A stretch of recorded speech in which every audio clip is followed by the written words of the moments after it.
How do you end a Doom game? For classic Doom, there isn't one particular answer to that question. From Icon of Sins to Cyber Demons, from epic battles to one-room encounters, Doom has managed to create a wide selection of closing levels to challenge players at the end of their campaigns. But not all of them are good, in fact some of them are just downright disappointing.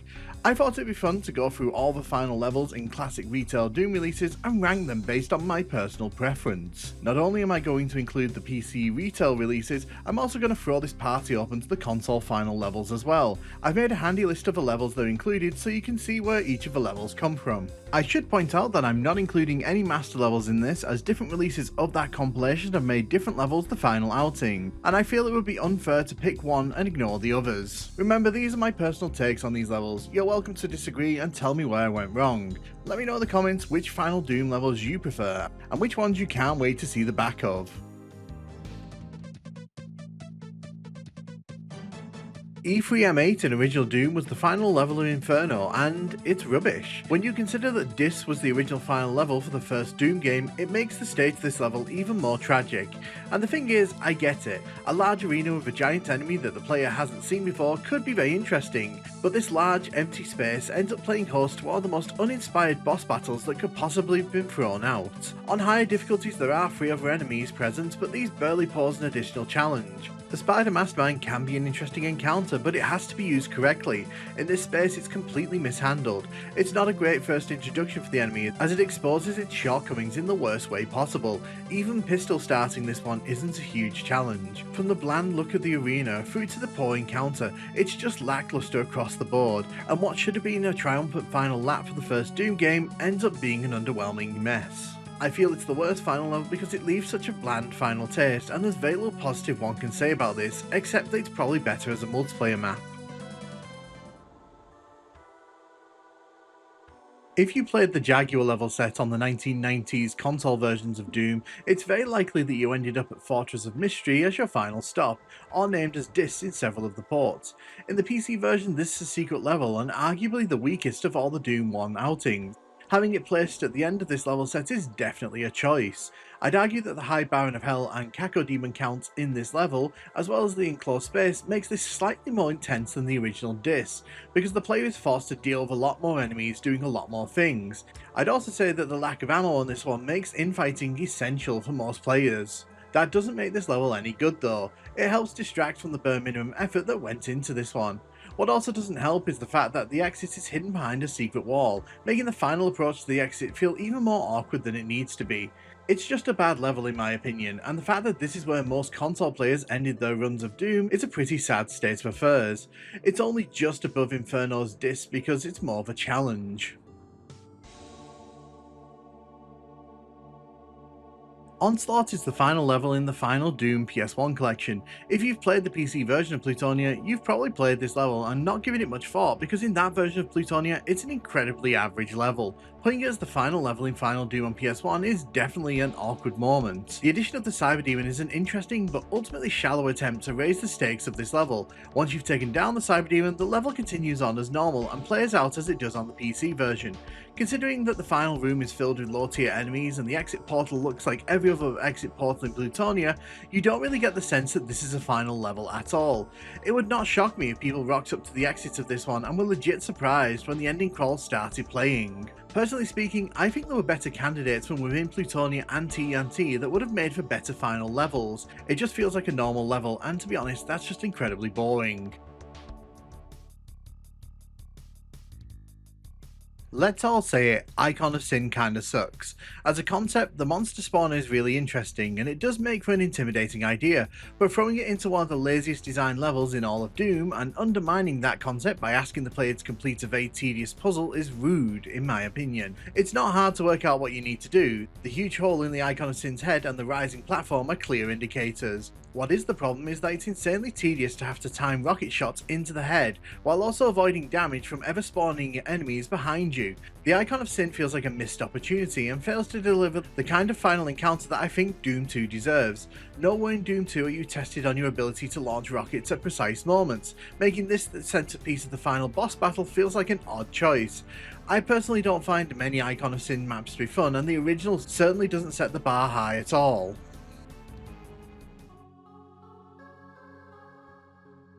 I don't think there's much wrong with Redemption Denied as a level. It throws hordes of Barons of Hell at the player, as well as 2 Spider Masterminds, something not really seen in any of the other Doom levels released around this time. It's also good fun to get the Spider Masterminds to infight, something that's pretty unique to this level. My big problem is that it doesn't really pose that much of a final challenge. By this point in the game, most players will be armed to the teeth and probably be packing enough ammo to rip through everything this level throws at the players. The visual of all these Barons together is pretty unique on PlayStation 1 Doom, and I do applaud the developers for making this happen. However, I've always felt there should be more to this one. Maybe making it a fuller level would have alleviated this, or having another wave of enemies would have added to the challenge. For me, this is an okay final level, one that doesn't leave too much of an impression but does manage to feel more fitting than its PC counterpart. It's quite large, it's quite dark, but it's also got a bit of atmosphere, and I think that's got to count for something. As I said, this one's just a bit too brief for my liking to go any higher on this list. The first encounter with the Cyberdemon both feels like a fitting showdown to end the Shores of Hell, and also leaves me wanting a bit more than what we actually got. It's better than Dis because there's an air of tension to this one.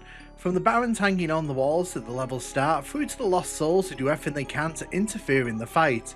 It's a tense one for the player on a first playthrough. The only issue I have is that the layout of the level affords a lot of space and it diminishes the Cyberdemon's threat. I'm not quite sure how they could have fixed this one, but I feel like more should have been added to this level to add more threat in. The PS1 version of this level addresses this by putting Mancubus into the level, and I think that if there was more distractions, or a second wave to this level, I think that it would serve as a much better boss battle. As it stands, it's perfectly fine, has a lot of atmosphere, and is pretty iconic, but I feel that repeated plays diminish this one slightly.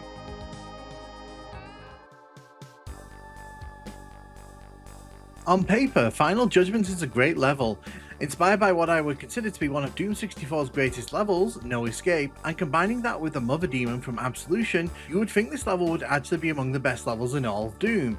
Unfortunately, it seems that in trying to put everything into this level, the developers somehow managed to neuter the very things that made these different levels fun in the first place. There are Cyberdemon encounters in this level, and the battles can be fun with the enemies, but the decision to put all the demon keys in this level and make them requirements to access the final boss means that you're guaranteed an easy time. Whereas in Absolution, having an overpowered Unmaker was a reward for all the hard work throughout Doom 64's campaign, here you're handed it and it makes the final encounter way too easy. Overall as well, I just feel that this level, while interesting at points, lacks the real intrigue that made the levels that inspired it that much more interesting. It feels like a case of too many cooks spoiling the broth with this one. It should be great, but it ends up being somewhat disappointing.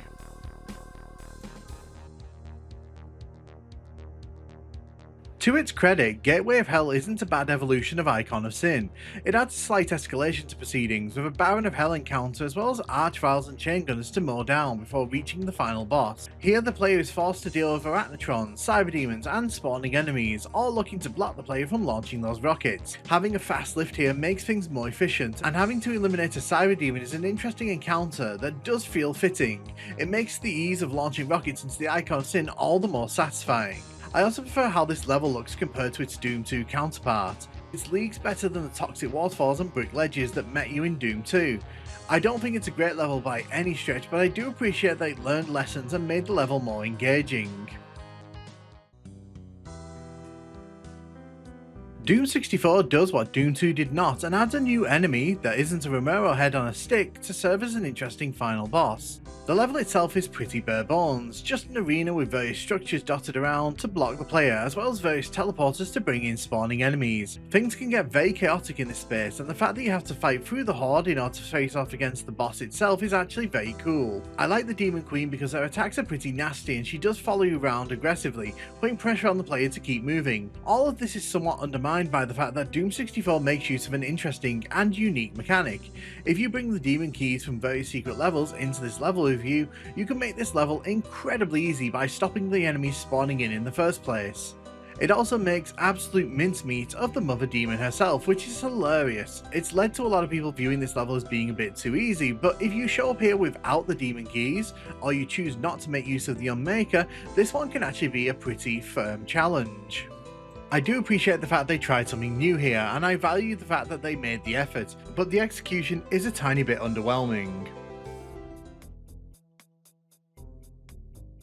Looking back, I've been very critical of this level on my channel, and that's because when I'm talking about it, I'm usually comparing it to levels in its own level set. Compare it to other final outings in Doom games though, and the perspective gets a lot better. It's not the most revolutionary of maps, nor is it going to win any originality awards.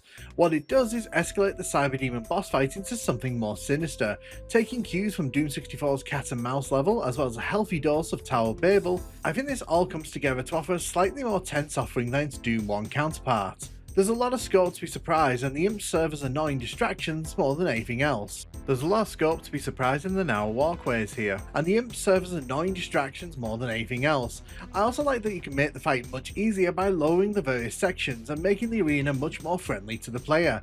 It's moody, it doesn't outstay its welcome, and despite being a bit of a disappointment in No Rest for the Living itself, it's definitely not the worst final level in my opinion.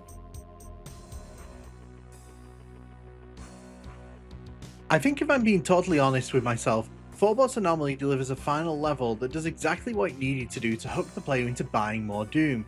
Remember, back in the day, if you were playing the shareware version of Doom, this was the final things players would encounter before the game ended. There's a nice escalation in this level with the huge number of pinkies in the opening room combined with the barrels to sort things out.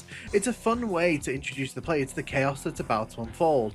Add to this the room filled with spectres on ultraviolence who are going to make using the rocket launcher an absolute nightmare in the tight space where the barons are located. The baron fight is tough when you're not expecting it, and I think the space offered up is challenging enough to make players sweat. There's enough ammo and health though to back up players who need it. I also dig the visual style here. Compared to the rest of the episode, it's abstract, a bit weird, but it also sells the fact that you're on the edge of entering hell. Is it the most elaborate level? No. Is it the most intricate of experiences? Not really. I do however feel it's a nice bookend to what Need Even the Dead is trying to achieve. Ultimately, this was the first Doom boss level, and I think it hits the brief pretty well.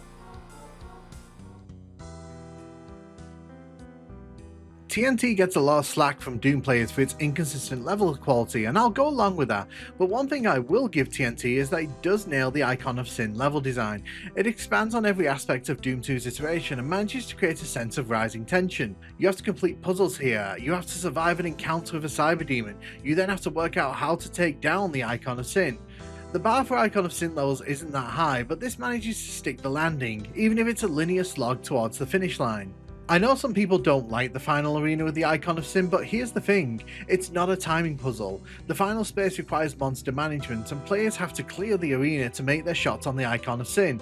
It flips the way they worked in Doom 2, as there the player had their back to the monsters when they spawned in, so they didn't actually have that much of an impact on the final encounter. I prefer the way that Last Call does this, as at least they're involved and not being ignored while riding a lift, but I also acknowledge that this is kind of a sad reflection of how meh the Icon of Sin is overall, because this is the best one from all the retail Doom experiences.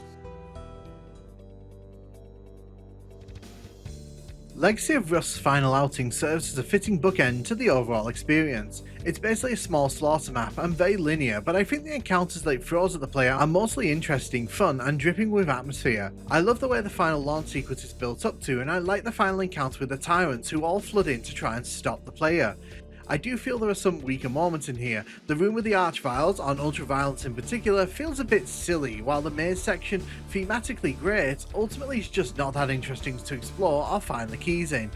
I think for what it is, Brink at least serves up its own flavour of a final level and manages to stand out as a unique offering among Doom's final levels. It's definitely well designed, ups the challenge, and is one of the most intricate final Doom outings across all of the retail Doom games, serving as a very appropriate ending to Legacy of Rust.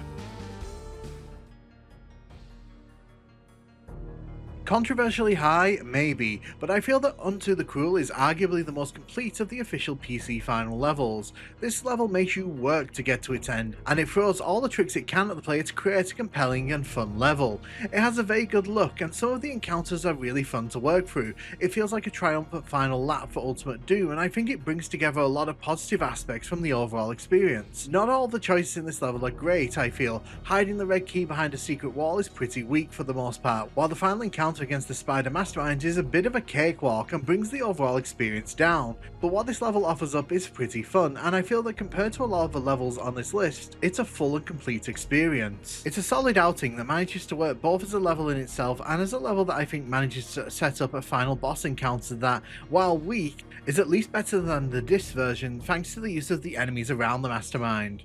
It is leagues better than E3M8, and I think that it serves as a much better outro for Doom 1 than that level. I'm gonna drop something here. I genuinely disliked this level for the longest time. I always thought it was a bit too wide, meandering, and a bit of a drag. Then I played it a few more times and I came to realise that this level is everything that a Doom final level should be. It's a full-on level that demands the player's attention and tests what the player has learned through the game. It's got a bunch of tricks and traps ready to help elevate its set pieces. It also has some challenging moments and even manages to throw in some genuine surprises for good measure. There's a fair amount of monsters in this one, and they can all pose difficulty if the player isn't careful in how they use the ammo and how they dispatch with the enemies. It should be noted that pistol starts in this one is a bit of a nightmare because the ammo count is very low at the start of the level. There's also plenty of chances on this level to deal with the enemies early, giving the observant the chance to hand themselves an advantage. And don't get me wrong, there are moments where I feel the level could be improved. There's a giant room with a ton of rocket ammo, and it feels like the game is about to unleash absolute hell on you, but you get met with a few easy Hell Knights in an Onslaught, which, don't get me wrong, it's definitely more enemies than PS1 Doom throws at the player at any other time, but it's also a touch underwhelming. I would have put a different monster here, like a Cyber Demon. It's the final room that sells this level to me though. It has monsters who spawn in, an interesting arena where the encounter plays out, and if the player isn't careful, they can very quickly be overwhelmed. Against the backdrop of that flaming skybox, it's pretty hard hitting. And yes, you can run past the Hell Knight and end the level quickly, but after such a long level, I find it more amusing than anything else that that's an option. And you have to remember, all of this was being achieved on the PlayStation 1. Overall, I think it's just the best overall final level. It's a proper Doom level that also has enough room in its backpack for a proper final encounter that is atmospheric, unique, and more interesting than a lot of the other final Doom level outings. It's flawed, but in a charming way, and I feel that had this been brought to the PC, there's a lot of potential here to expand and make this level even better. And those are my rankings for the final levels in all of the classic Doom games. Let me know if you agree with me, let me know if you disagree with me. I anticipate a lot of people are going to have a lot of things to say about where some of these levels ended up, but this is just my honest opinion, and I'm just one person. I'd love to hear what the community thinks, and I'd love to hear what other people have to say about the placements in this ranking. Let me know in the comments, and thank you so much for watching.